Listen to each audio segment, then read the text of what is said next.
चिराग पासवान शिक्षक नियुक्ति बिहार में हो रही है, ऐसे में जिस तरीके से रिजल्ट दिया गया है अभ्यर्थियों में आक्रोश है, अभ्यर्थी सवाल उठा रहे हैं। जिस तरीके से रिजल्ट आया, अभ्यर्थी कह रहे हैं कि काफी गड़बड़ियां है इस रिजल्ट में। भाई बिल्कुल गड़बड़ियां हैं ही। कौन से कार्य हैं जो कि मुख्यमंत्री के शासनकाल में पारदर्शिता से किए जाते हैं?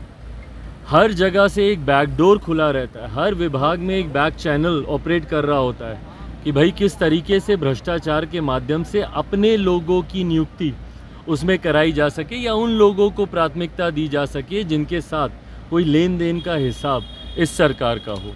यही कारण है कि इतने सालों से ये नियुक्तियां लंबित होने के बावजूद जब ये करने का मौका आता है तो उस वक्त इस तरीके का आक्रोश देखने को मिलता है। बहरहाल ये तमाम बातें एक झुनझुने की तरह, एक लॉलीपॉप की तरह है। जब जब चुनाव सामने आते हैं तो इस तरीके का एक शगुफा छोड़ा जाता है और उसके बाद अब पूरी तरीके से ये प्रक्रिया पूरी होगी नहीं होगी या फिर ये विवादों में उलझ के रह जाएगी, ये तो आने वाला समय ही बताएगा। बट जब तक प्रक्रिया में पारदर्शिता नहीं होगी, इस तरीके के का आक्रोश देखने को मिलता रहे। सीरियल वाइज अभ्यर्थियों को पास कर दिया गया है, सीरियल वाइज लगातार रोल नंबर जो है वो देखने को मिल रहा है। ऐसे में 1,70,000 पर बहाली निकाली गई थी, लेकिन 1,22,000 जारी चयनित। अब उसमें भी एक बच्चे का 2 जगह रिजल्ट आ रहा है। तो ये अपने में दर्शाता है ना भैया कि किस तरीके से भ्रष्टाचार की जड़ें पूरी तरीके से सरकार के हर विभाग में जम चुकी हैं।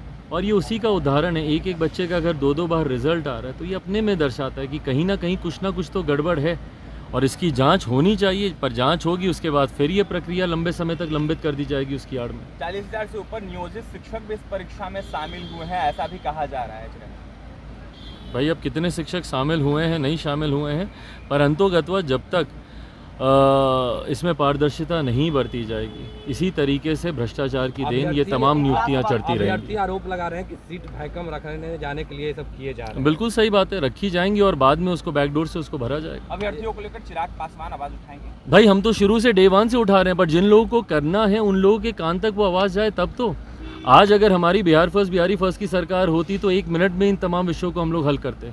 पर जिनको करना है, जिस विभाग की ये जिम्मेदारी है, उस विभाग के ना मंत्री का इस दिशा में ध्यान है, ना उनकी प्राथमिकता में ये है। और मुख्यमंत्री का तो आप लोग जान ही रहे हैं कि उनको इस बात से कोई फ़र्क ही नहीं पड़ता, वो जातियों में समाज को बांटने में व्यस्त है।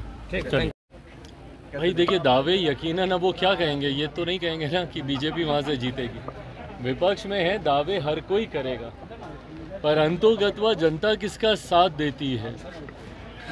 यकीनन कई राज्यों में परिस्थितियां दोनों के पक्ष में जिस तरीके से सर्वे दिखा रहे हैं, दोनों को, भले वो विपक्षी दलों का गठबंधन हो या एनडीए हो, उसको दोनों को कहीं ना कहीं टक्कर की लड़ाई बराबरी पे दिखाया जा रहा है। पर मेरा विश्वास है कि इन तमाम राज्यों में, 5 राज्यों में जहाँ पर भी चुनाव है वहाँ पे एनडीए की भारी मतों से जीत होगी। INDI गठबंधन में इन दिनों कुछ सब कुछ ठीक नहीं लग रहा है। एक तरफ अखिलेश यादव नाराज चल रहे हैं सीट शेयरिंग को लेकर के कांग्रेस से, बिहार के मुख्यमंत्री नीतीश कुमार बीजेपी की तारीफ करते हैं, सफाई देते हैं। कैसे देख रहे हैं, क्या सब कुछ ठीक नहीं लग रहा है? भाई ये व्यक्तिगत महत्वाकांक्षाओं के लिए बना हुआ ये गठबंधन है, इसमें कोई भी एक दूसरे का भला नहीं सोचेगा। ये एक ऐसा गठबंधन है जहां पर 1 दर्जन से ज़्यादा आपको प्रधानमंत्री पद के दावेदार आपको दिखाई देंगे। तो ऐसे में कोई भी नहीं चाहेगा कि कोई दूसरा घटक दल इस गठबंधन में आगे बढ़े। एक दूसरे की टांग खींचने के लिए आपस में ही घटक दल एक दूसरे से भिड़ेंगे, जिसका ताज़ा उदाहरण हम लोगों ने मध्य प्रदेश में हम लोगों ने देखा।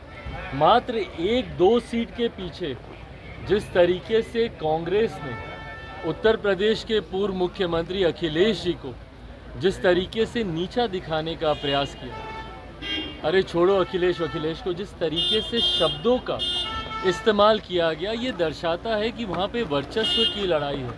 हर घटक दल उस गठबंधन में एक दूसरे के सर पर पांव रखकर आगे बढ़ने का प्रयास कर। और ये तो अभी सिर्फ मात्र विधानसभा के चुनाव है भाई, जब लोकसभा का चुनाव आएगा, सोचिए जहां राज्यों में गठबंधन नहीं बन रहा है वहां ये लोग राष्ट्रीय स्तर पर गठबंधन बनाने का ये प्रयास कर रहे हैं। और ये प्रयास आज से नहीं, 2014 से चल रहा है। इतिहास गवाह रहा है कि ऐसा कोई भी प्रयास आज तक सफल नहीं हुआ। और मैं पुनः दावे के साथ मैं कहता रहा हूँ, मैं पुनः दोहराता हूँ, मैं नहीं मानता कि ये गठबंधन चुनाव आते आते तक टिकेगा।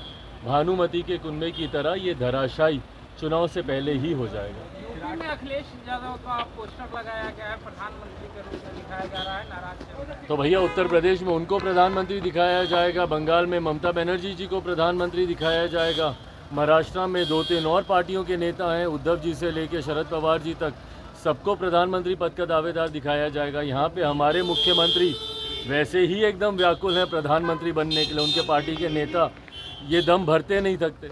तो ऐसे में यही हम बोल रहे हैं कि भैया ये एक ऐसा गठबंधन है जहाँ पे 1 दर्जन से ज़्यादा आपको प्रधानमंत्री पद के दावेदार दिखाई देंगे। ऐसे में इनका एक सामंजस्य बने ये संभव नहीं।